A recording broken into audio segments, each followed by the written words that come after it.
دی یو ته شیطاني الوتونکی وایي خپله یو خورد نه دی خو فکر کوي چې سمه امریکا ده او هر چا سره یې جنګي. دا بیا ځان ته صوبه ده، ډیره نازدانه ده او د کار نه یې خوراک ډیر دی. دا یو بیا پیدایشي ډم دی ځکه هر وخت چې وګورې دا حتما ګردنک وهي، حتی د مرګ په وخت کې. د دې یوازینی کمال په ورمیږ کې دی، اوږد ورمیږ لري او بس.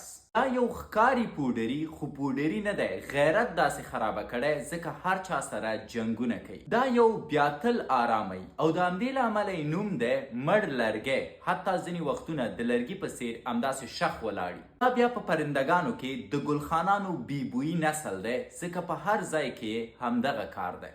دا بیا هغه الوتونکی دی چې وزرې نه لري او که د ګیر کې درته ژاړي. دا یو مړ شوی نه دی بلکې د ژوند خوند اخلي. پس که د لر یاست که د بر، که اصیل پښتانه یئ حتما له ژوند خوند واخلئ. تاسو راته ووایاست کوم پرنده مو خوښ شو؟